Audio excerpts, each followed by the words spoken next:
चलिए आज स्टार्ट करते हैं permutation and combination. Permutation and combination एक ऐसा चैप्टर है जो किसी भी कॉम्पिटिटिव एग्जाम में यूज होता है। फिर चाहे आप कैट का एग्जाम दें, एमसीए का एग्जाम दें, आईआईटी का एग्जाम दें, कैंपस का एग्जाम दें, जो भी एग्जाम देंगे उन सभी जगह में यूज होता है। बस डिफरेंस ये है कि आईआईटी में आपको बहुत एडवांस लेवल के क्वेश्चन मिलेंगे, एमसीए में उससे कम लेवल के मिलेंगे, बैंक में, कैट में और एसएससी में थोड़े और कम लेवल के मिलेंगे। बाकी ये एक ऐसा चैप्टर है जो हर एग्जाम में यूज होता है। एंड सेकेंड इंपॉर्टेंट थिंग कि ये मैथमेटिकल चैप्टर नहीं है, कंप्लीटली लॉजिकल चैप्टर है। तो सबसे पहले हम स्टार्ट करते हैं permutation. Write down definition of permutation.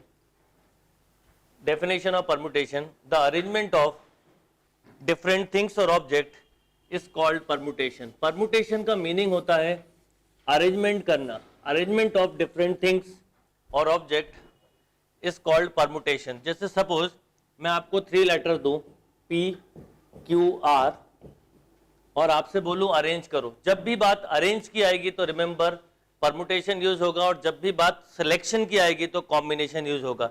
तो मैंने एक 3 लेटर लिखे हैं P, Q, R। सपोज इनको अरेंज करना है। अब अरेंजमेंट 2 तरह से होता है। एक, जब रिपीटेशन नॉट अलाउड हो। रिपीटेशन नॉट अलाउड का मतलब है लेटर या डिजिट रिपीट ना हो।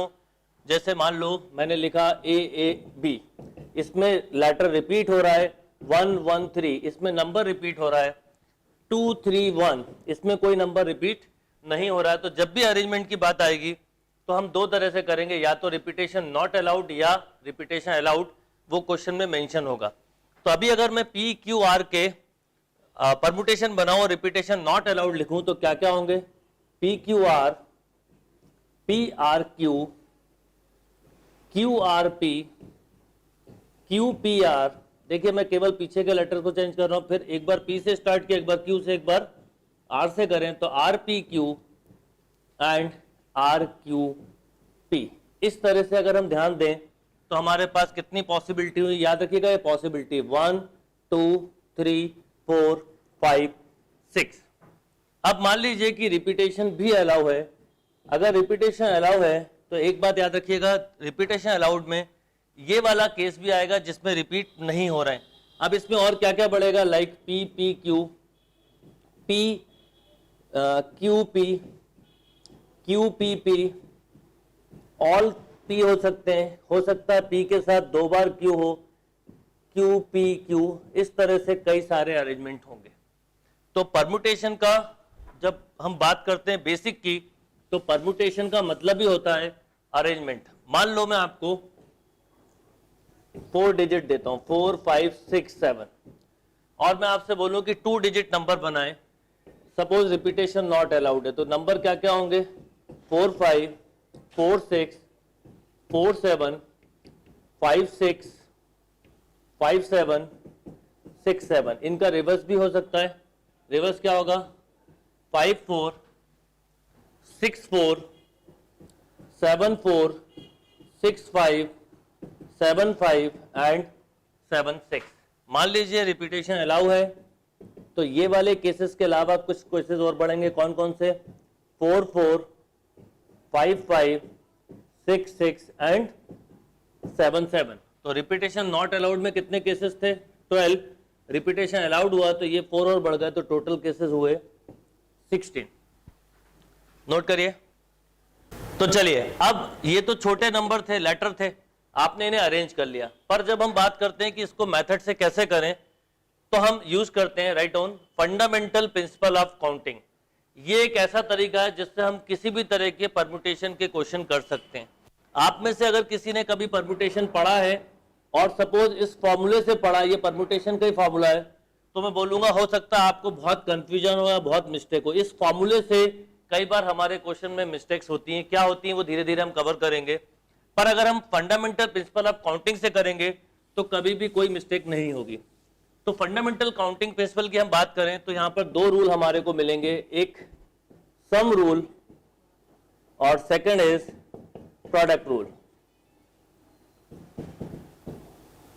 ये 2 रूल हैं जिनसे हम किसी भी क्वेश्चन को सॉल्व कर सकते हैं। अब सम रूल और प्रोडक्ट रूल का डेफिनेशन नहीं लिखवाऊंगा मैं, आपको केवल उसका कीवर्ड बताता हूं। सम रूल का कीवर्ड है और या प्लस, और या प्लस। प्रोडक्ट रूल का कीवर्ड है एंड या मल्टीप्लाई। जब कभी भी वर्ड और यूज हो तो याद रखिएगा आप सम रूल यूज करिए, जब कभी भी एंड वर्ड यूज हो तो आप हमेशा मल्टीप्लाई करिए। एट ए टाइम दोनों रूल एक साथ क्वेश्चन में लगते हैं, कैसे वो बताता हूं। सपोज मैंने आपको पहला क्वेश्चन दिया PQR से 3 लेटर बनाना है, 3 लेटर वर्ड बनाना है और रिपीटेशन नॉट अलाउड है।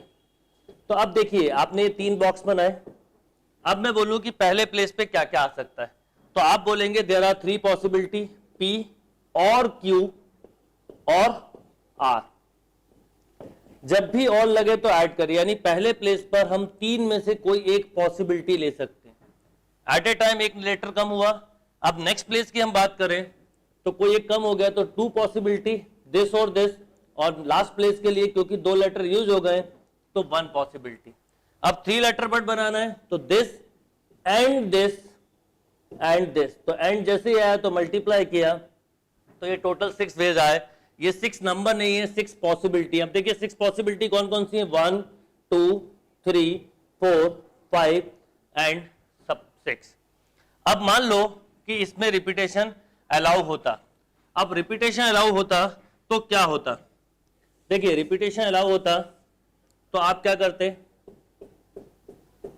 पहले प्लेस पर P और Q और R ले सकते थे। तो 3 पॉसिबिलिटी, जो लेटर यहां पर आया है वो दोबारा लिया जा सकता है तो अगले प्लेस के लिए अगेन 3 पॉसिबिलिटी, और जो लेटर यहां पे आया है या यहां पे वो यहां पे भी आ सकता है तो अगेन 3 पॉसिबिलिटी। तो 3 इंटू 3 इंटू 3 27, इसीलिए मैं बीच में रुक गया था। तो यहां पर ये 6 प्लस 21 केसेस और बनेंगे। अभी एक एग्जांपल हमने और लिखा है, उसको भी पहले फंडामेंटल काउंटिंग प्रिंसिपल से समझते हैं। अगर इस एग्जांपल को करूं मैं फंडामेंटल काउंटिंग प्रिंसिपल से, क्या था, 2 डिजिट नंबर बनाना था 4 5 6 7 से। अब सपोज 2 डिजिट नंबर बनाना है तो पहले प्लेस पे क्या क्या पॉसिबिलिटी होगी। पहला केस हम देखते हैं, रिपीटेशन नॉट अलाउड। पहले प्लेस की पॉसिबिलिटी क्या होगी, 4 और 5 और 6 और 7। देखिए जब और लगेगा तो प्लस, तो यानी पहले प्लेस पे इन 4 में से कोई एक नंबर आ सकता था एट ए टाइम, आइदर 4 और 5 और 6 और 7। तो फर्स्ट प्लेस के लिए 4 पॉसिबिलिटी हुई, एक कम हो गया तो नेक्स्ट प्लेस के लिए 3 पॉसिबिलिटी हुई एंड 4 3 जा 12। ये 12 नंबर नहीं है, 12 अरेंजमेंट है। तो ये अरेंजमेंट 12 दिख रहा है हमारे को, 1 2 3 4 5 6 और 6 + 6 12। अब इसी में मान लीजिए रिपीटेशन अलाउ होता तो क्या होता, तो पहले प्लेस पर 4, अगले प्लेस पर भी 4, और दोनों मिलके बने तो 4 इंटू 4 16। तो ये 16 कौन से हैं, 12 ये हैं, 12 13 14 15 16। तो इस तरह से टोटल अरेंजमेंट हुए 16। तो परमुटेशन का बेसिक मीनिंग क्या हुआ पहले हम समझें। तो परमुटेशन का मतलब होता है अरेंजमेंट ऑफ डिफरेंट थिंग्स और ऑब्जेक्ट। जो भी ऑब्जेक्ट दिया है उनको जितने तरीके से अरेंज कर सकते हैं उसे हम बोलते हैं परमुटेशन। और परमुटेशन के कभी भी कोई क्वेश्चन करना हो तो याद रखिएगा हम फंडामेंटल काउंटिंग प्रिंसिपल से करेंगे। और फंडामेंटल काउंटिंग प्रिंसिपल के there are 2 rules only, one is sum rule, second is product rule. अब बात करते हैं इसके एप्लीकेशन की, समझे हम कि इसके एप्लीकेशन कहां होते हैं, कहां पर इसका यूज होता है, ये हमारे लिए समझना बहुत जरूरी है। यस, चलिए बात करते हैं एप्लीकेशन की। तो जब भी मैं बच्चों से क्वेश्चन पूछता हूं कि इसका एप्लीकेशन क्या है तो कई बार कंफ्यूजन होता है। बहुत छोटे से एग्जांपल हम बोल पाते हैं, अरेंजमेंट करना, घर पे सिटिंग अरेंजमेंट करना, पर सोचिए हमारी डे टू डे लाइफ में इसका बहुत यूज होता है। For example STD code, phone number, mobile number, dictionary, directory. अगर परमुटेशन की हम हेल्प ना लें तो पता नहीं कितनी प्रॉब्लम हो जाए। परमुटेशन की हेल्प के वजह से ही आप कभी सोचिए कि 2 मोबाइल नंबर, पूरे वर्ल्ड के 2 मोबाइल नंबर सेम नहीं हो सकते, कोई एक सिटी के 2 टेलीफोन नंबर सेम नहीं हो सकते, एसटीडी कोड 2 जगह के सेम नहीं होते हैं, pin code number, vehicle number, house number, ये सारे एग्जाम्पल जो हैं वो परमुटेशन के, डिक्शनरी, डायरेक्टरी अगर हमें बनाना है या डिक्शनरी बनाना है तो उसका सबसे अच्छा तरीका है कि हम परमुटेशन की हेल्प से बना लें। इसीलिए मोटी से मोटी डिक्शनरी भी अगर आपके पास हो और कोई वर्ड ढूंढना हो तो आपको पता है उसको अल्फाबेटिकली ढूंढ सकते हैं, क्योंकि उसका अरेंजमेंट हमने परमुटेशन के अकॉर्डिंग किया है। तो परमुटेशन का यूज हमारी रेगुलर लाइफ में आता है और हर जगह काम आ सकता है। जहां पर भी अरेंजमेंट की बात आएगी परमुटेशन का यूज होगा, जहां पर भी सिलेक्शन की बात आएगी तो कॉम्बिनेशन का यूज होगा। चलिए अब स्टार्ट करते हैं, एक एक टाइप को हम कवर करते हुए चलेंगे परमुटेशन में। तो सबसे पहले हम आते हैं टाइप नंबर 1। टाइप नंबर 1 लिखिए, numbers, problem on numbers. Number से रिलेटेड पहले हम प्रॉब्लम समझते हैं और इसका कंसेप्ट बनाते हैं। तो problem on numbers, write down question number 1, how many 3 digit number, how many 3 digit number can be formed by using the digit। हम 3 डिजिट नंबर बना रहे हैं, क्वेश्चन को बोर्ड पे शॉर्ट में लिखता चलूंगा। How many 3 digit number can be form by using the digit 1 2 3 4 5 6। अभी कुछ देर तक हम दोनों केसेस को एक साथ लेके चलेंगे। दोनों केसेस को मतलब case number 1, if repetition of number not allowed,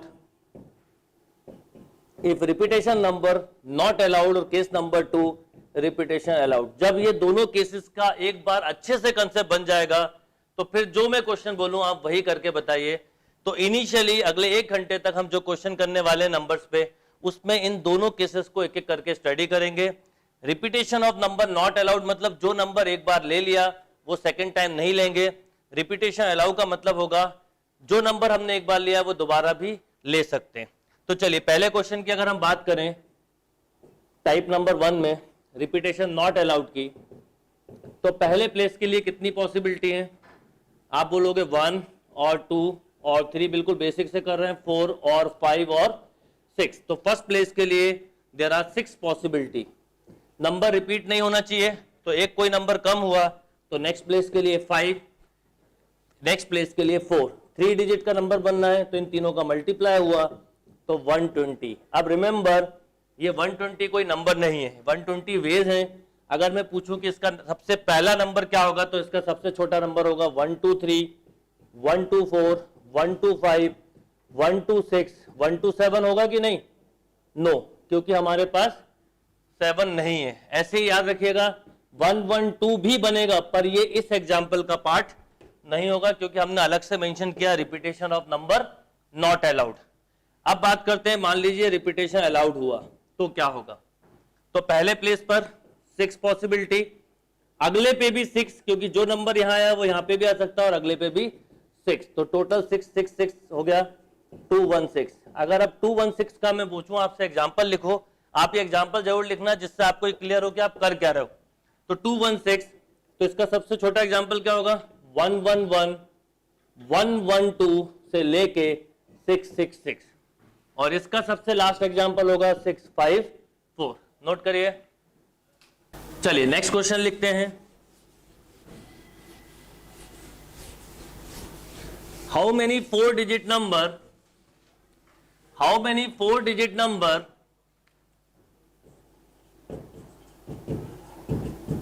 can be form by using the digit 1 2 3 5 6 7 8। My question is how many 4 digit number can be formed by using the digit 1 2 3 5 6 7 8।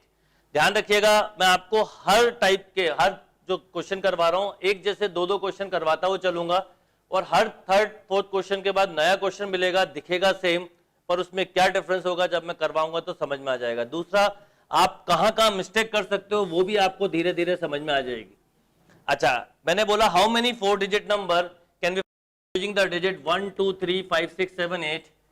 case number 1 repetition of digit not allowed, case number 2 repetition allowed। अब 4 digit के कितने number बनाए जा सकते थे 1 2 3 5 6 7 8 से कि कोई नंबर रिपीट ना हो या रिपीट हो? तो केस नंबर अगर हम 1 की बात करें, रिपीटेशन हम बात करें, रिपीटेशन नॉट अलाउड।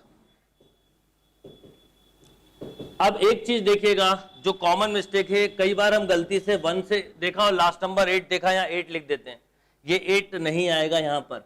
मैंने इस क्वेश्चन में बीच में 4 नहीं लिया, तो पहले प्लेस के लिए ये याद रखना नंबर नहीं है, पॉसिबिलिटी है। पहले प्लेस के लिए कितनी पॉसिबिलिटी है? 1 2 3 4 5 6 7, तो फर्स्ट प्लेस पर 8 नहीं आएगा, 7 आएगा। एक कोई नंबर कम हो गया तो नेक्स्ट प्लेस के लिए 6 आया, एक और कम हो गया तो नेक्स्ट प्लेस के लिए 5 आया, एक और कम हो गया तो नेक्स्ट प्लेस के लिए 4 आया। आप क्या करोगे?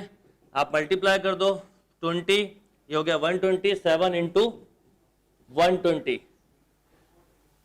840 इज द राइट आंसर। अब 840 का मैं आपसे बोलूं कि एग्जाम्पल लिखो, ये एग्जाम्पल जरूर लिखिए आप, क्योंकि जब आप एग्जाम्पल लिखने लगेंगे तो आपको ये समझ में आ जाएगा कि हम एक्चुअल में कर क्या रहे हैं। कई बार हम परमुटेशन पढ़ते हैं पर पता नहीं होता हम कर क्या रहे हैं। तो सबसे छोटा एग्जाम्पल होगा 1 2 3 4 होगा क्या? नो। क्यों? क्योंकि 4 नहीं है। सबसे छोटा एग्जाम्पल होगा 1 2 3 5, 1 2 3 6 से लेके 8 7 6 5 तक। इसके काटने से आपको ये पता रहेगा कि ये इस तरह का नंबर नहीं बनेगा, ऐसे ये भी नहीं बनेगा, क्योंकि इसमें नंबर रिपीट हो गए। अब मान लो रिपीटेशन अलाउड होता तो क्या होता? पहले प्लेस पे भी 7 पॉसिबिलिटी, नेक्स्ट प्लेस पे भी 7 पॉसिबिलिटी, नेक्स्ट प्लेस पे भी 7, नेक्स्ट पे भी 7, यानी 49 इंटू 49 यानी 2401। अब इस 2401 का सबसे छोटा एग्जाम्पल होगा 111, 112, 113 एंड सबसे बड़ा होगा 8888। Note down.